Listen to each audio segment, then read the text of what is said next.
Hey y'all, welcome back. So we're making some slow cooker lasagna. I've never made it in the slow cooker before, so I'm trying to get it going so that in case it takes longer than the recipe says, that we'll have a little bit extra time. But I've just got a pound of ground beef that I'm browning in the bottom of my Ninja Foodie. You can just do this in a regular skillet and then transfer it to your slow cooker after it's cooked. But while that's going, I'm going to mix up that cheese filling that we're going to use. So typically I like to use ricotta with my lasagna because I'm not a fan of the texture of cottage cheese, but I don't have any, so I'm going to take our cottage cheese and I was going to blend it up, but this looks like super small already. Yeah, it still needs to be blended. The top layer had me fooled. But I got the small part, and we're going to blend the cottage cheese, so that part that I hate, the texture, I'll lose that. It'll just turn into a creamy cheese that I can use. Now, Eleanor, she absolutely loves cottage cheese, so I try to grab some up when I can. But they either go super quick or I grab several of them and nobody eats it. It's never a win. But anyway, we're going to just put the lid on this. And this is that weird Drew Barrymore thing that takes like 57 attachments to make it work. But it works pretty good. We're just going to blend it up. There we go. So if you have ricotta cheese, you can skip that step, or if you don't mind the texture of cottage cheese, then you can skip that step. But like I said, I don't like the texture, so blend it up so we can get this nice, smooth. I'm going to just stir this around. I love when I can get crock-pot meals going and let them sit so that when it comes dinner time, I just have to kind of throw one or two things together or make a vegetable, something like that, and it's ready to go. But while that's cooking, we're just going to pour our blended cottage cheese into a bowl. I'm going to add in some fresh parsley, along with about a teaspoon of Italian seasoning. We'll leave that out because we'll add a little bit of that to our meat mixture when it's done also.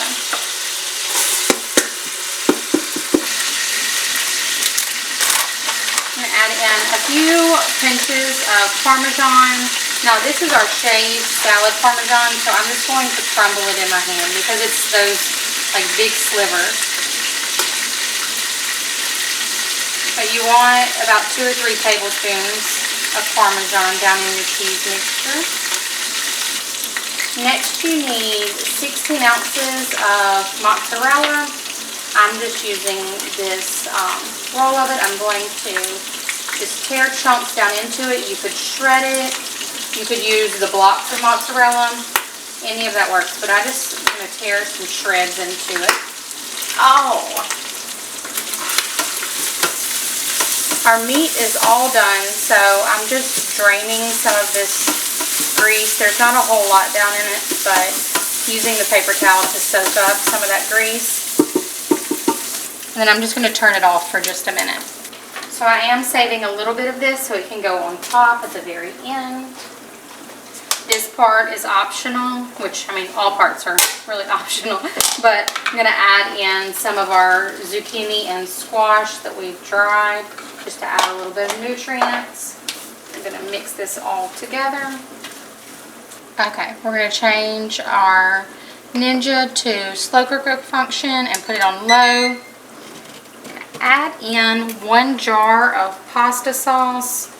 This is the Aldi marinara. We like the Aldi marinara or the Aldi tomato basil. Oh my goodness, I can never open lids lately. There we go. So we're just going to pour this into our meat, and I'm going to add a jar of water to rinse out the jar, and also because we need the liquid.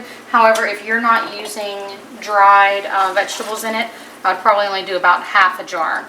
I'm going to add a little extra seasoning, but not too much, because our pasta sauce has a pretty good bit of seasoning already in it. Maybe an additional teaspoon of Italian seasoning. And now we're going to scoop all but about 1 cup of the sauce out of here.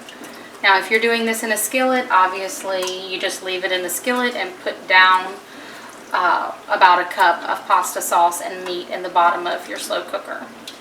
But this way, since I'll cooked it all in one pot, I'm just going to take out some that will give us our next layers.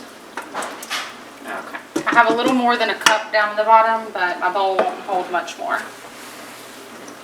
So now we're just going to start layering. Like I said, this is super simple. Just take regular lasagna noodles that are not cooked, not the oven ready, any of that. And if you have a pan that will allow you to put them straight across, you can.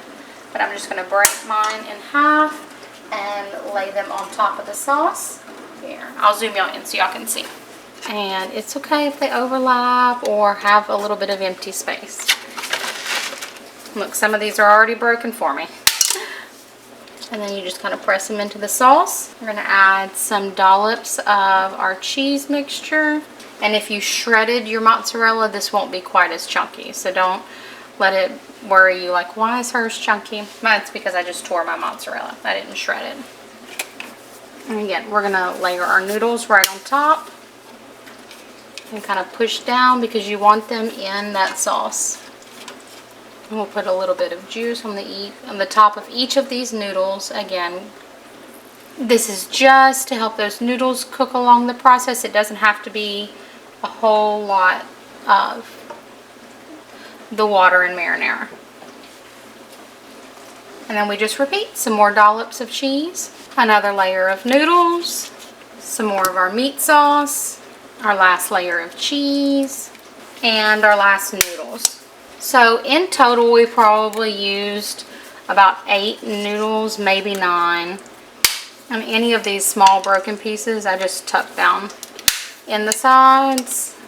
Do the same thing in my noodle pans a lot of the times if I have partial little broken noodles. And we're just going to pour this last little bit of meat sauce right on top of our noodles. And there we go.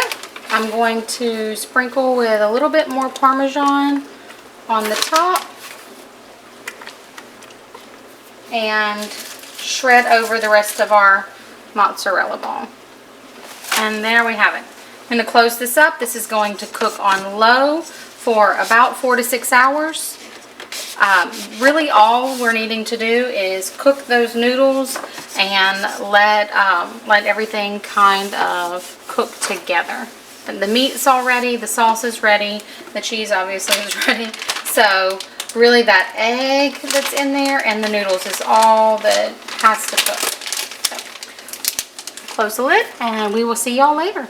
Alright y'all, so it's been 4 hours, which I know that's on the shorter side of things, but I'm going to go ahead and scoop out, ooh, it's nice and cheesy, some, and we're going to give it a try. And Thatcher's standing behind me begging to taste test. He has been loving being my taste tester lately. So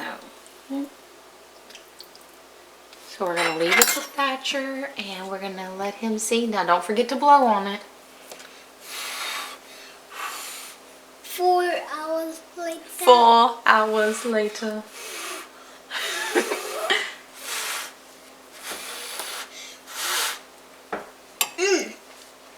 You like it?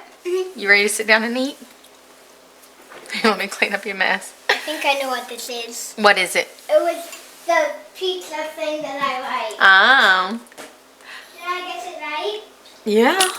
Alright, y'all. So what I did notice is this noodle and that one that was right up the side that I didn't quite push down in the juice enough, they're not quite done. But as I'm cutting into these noodles are all the way cooked, and I can see that Thatcher's chewing through his noodles very easily. So just those two that I hadn't put down in the juice. But now I'm going to give it a little taste and see. I know what the noodles. I know the noodle types. So cheesy. Bowls. I think, Mom, are these the noodle bowls? That is the easiest, simplest lasagna ever. That is really good. I'm super happy that I did this instead of worrying about minding the oven, because this, I mean, it really doesn't matter if it stays together. I do think if you had an oblong or a square slow cooker, it would work better, but just cut it with a spoon. So that's when, and it only took the 4 hours. Like, we're even under the 4 hours a little bit. I was really thinking that it would end up taking closer to the 6 hours for those raw noodles, but y'all look, and I started that countdown while I was still layering it up, so maybe even go for the 3.5 hours, because those noodles are perfect at this point.